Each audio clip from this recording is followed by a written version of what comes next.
This is a secret project I've been working on for a couple months and I've been planning for a very long time. Lots of it I've figured out, but for some I'm going to need you guys' help on what's going to live in the water and the land area. So I got this this 36-gallon aquarium off Facebook. Someone said they didn't need it anymore, and I paid some money for it. We built the stand and everything. There's going to be a video coming out in a couple, I don't know, it could be weeks or months because we're still working on it. But I need you guys' help figuring out what's going to live in each part. Now, no matter what, there's a couple things we're going to go over. One is it's going to be completely bioactive. So that means there's going to be little isopods, springtails, things that are going to break down the waste of the land animals. Now the water, the other thing, is going to be black water. So there's going to be these leaves. I've been collecting these over a while, and some botanicals and stuff in there, so it's going to be like a tea color.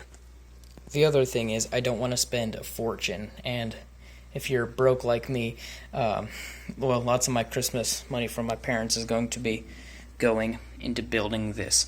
The water area is going to hold around 10 gallons of water, and the rest is obviously going to be the land into space. Now, first I want to go over what can go over the land. Now, there's going to be two frogs that I'm considering doing, and I want to know you guys' thoughts in the comments. Alright, so now we're going to talk about stocking. So I have we're going to do frogs in that tank no matter what. I have two main kinds of frogs that I'm thinking of. I'm not going to do them both together because I would never do that. They have completely different requirements. The first one is the fire-belly toad. So I really like how red they are. They're really pretty. I think that would be a really cool fit for the tank. Maybe do like 3 or 4 of those because they're more social, and they could definitely be kept bioactively. The other thing is that I'm going to be doing in that tank, no matter what frog, is a waterfall in the back, and it's going to be dripping down into the water area. It's going to be circulating it, filtering it, and fire bellies would be really neat. They'll also eat just basic crickets that I can get at PetSmart, order online. Now, the other frog that I considered, and I'm kind of leaning more towards this one, is dumpy tree frogs, or White's tree frog. So they're an Australian tree frog, and they also, so they hang out in trees, obviously, and I can make some cool stuff with vines in there. That would look really neat. And they get pretty chunky. I would, I'm thinking they're more expensive, so maybe just do 1 or 2. Both frogs I can get at least. I don't know if Petco or PetSmart carries fire bellies anymore.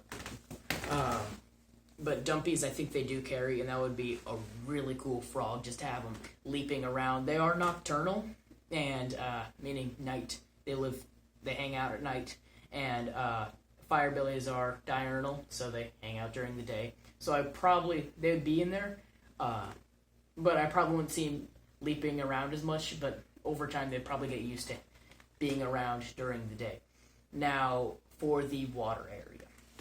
Now, this is where it gets more complicated, because I have 2 ideas for each kind of frog for the water area, and some of these, you guys may have better ideas for the water area in the comments, but those 2 frogs, it's definitely going to be one or the other. I really don't think there's any other frog that would be more suited for that corner tank. I would go with one or those 2. Like, I'm not going to do dart frogs or anything else. So, anyway, for the water area. First, I'm going to go explain something really quick. Temperature. So, the fire bellies like to be kept cooler. So, I probably wouldn't need to heat that tank at all. I would probably... Now, with the dumpies, I'll have to have that tank heated. So, the water will be heated too. A trick I heard is where you put a heater in the false bottom of the tank, and that'll heat up the surrounding area as well. And it's going to be a paludarium, so it'll heat up the water for lots of the warmer fish. So what I'm going to be doing, one of these, or if you guys have a better idea, first I'm going to go with the fire bellies. So I'm either going to do Endler's live bearer. That's a small live bearing fish, kind of like a more spontaneously patterned guppy, or bloodfin tetras. They're both really pretty fish and both would be really cool. I don't really want to do white clouds or cherry barbs because I already have a tank of those. And I don't want to have two tanks of the exact same fish when I don't really have too many spaces for water. Maybe if I had like 100 tanks, then I would be more confident in doing a tank of more than one. Having two tanks with the same fish in them. So the endlers, I could definitely breed those. Maybe we could do something in the summer with them, like put them in a mini pond. We can get a lot of cool colors. Maybe we can do 6 endlers in there, and over time they populate. Maybe we could try them in with other fish as we get more and more and more, and they don't need to be kept heated, or so I've heard. And they're just really pretty fish. What we could do, maybe add some with bubbles over time, see if she'd eat them, do a feeding video possibly. And they'll also eat just basic flakes, and they're very, very hardy. I've never had endlers before, and that would be really cool to do. Let me know what you think about those. Now, bloodfin tetras. I'm kind of like these two. So bloodfin tetras, imagine like a white neon tetra. You can go on Google Images or Bing or whatever you use and try to find pictures of them. So they're a solid like white mother of pearl color. And these also don't need to be kept with a heater. And they'll have nice red fins. And I don't know if I've said this, but I love the color red. I have my red bouncy chair. So those would be really cool. Maybe 6 of those. Those probably wouldn't breed, but they would be really pretty. They both would be fine in tan and water. Maybe a bit less with the endlers. I just have to make sure they have hard enough water, good minerals and stuff. Now for the dumpy. So my goal is with this tank to make it look like a swamp. Now all these fish are from swamps or areas similar to that in the wild. So if you've seen, you know my favorite fish. If you've seen my other videos, if not, go back and watch them. Are betta embellus. So Luna, I'm kind of considering getting a male because there's 10 gallons of water, and then also maybe do like some ember tetras or glow lights with them, with the betta embellus, because that would look really cool. I don't think I would ever try to breed the two, breed Luna and the male embellus. Or maybe we do like another kind of wild type betta, like a wild betta and then some tetras. That's one idea, because the dumpy he'll be up high and then the fish will be in the bottom. And then my other idea is to do some sparkling gouramis.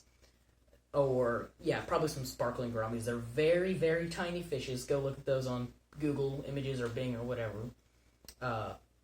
Either do like 6 or so, just a big group of sparkling gouramis, or do like 1 or a pair, and then maybe some small tetras as dither fish. If you've kept these fish, there's not too much information on them on YouTube, with the exception of like Food the Flower Horn videos. Let me know if you've kept those or what you think. Now, the other thing is plants. So I have a lot of plants that I'm going to be using that have been saved. Like there's a snakehead plant on my desk, there's a rabbit's foot fern, and some other nerve plants, as well as some pothos that I've got from some people. Now, I'm also going to be buying some Ficus pumila, because I want a cool vine plant growing. I'm considering getting an African violet too. Is there any? I think they would work with both of the fish. Let me know if there's any other cool plants. Now the water area, since it's going to be very tanned, I probably won't plant it, with the exception of maybe some duckweed or like a crypt or something like that. And it's going to be completely bioactive, so there's going to be isopods or roly-polies, whatever you call them, as well as springtails, little bugs that'll break down waste. Is there anything you guys, if you've ever kept bioactive setups, is there any tricks you have to getting lots of, like, making sure it's really clean up there? I doubt I'll have to. I've seen a lot of videos with people who do bioactive setups for animals. Is there any specific thing, like any tricks or anything to make it look better? The other thing is, there's going to be a 3D background that my dad and I have been building. We're using expanding foam, cocoa husk, things like that. Not husk, powder. And we haven't started yet, but we're going to start doing that probably after Christmas, once we get all the stuff for it. And it's going to be very padded in there. There's going to be a whole video on this. The main purpose is just asking you guys what you think should go into the tank. If there's any questions you have or comments, please comment below. And if you made this far into the video, please consider subscribing. It helps the channel a lot. Like as well. Maybe you know someone who likes this video, and I'll see you guys all in the next one.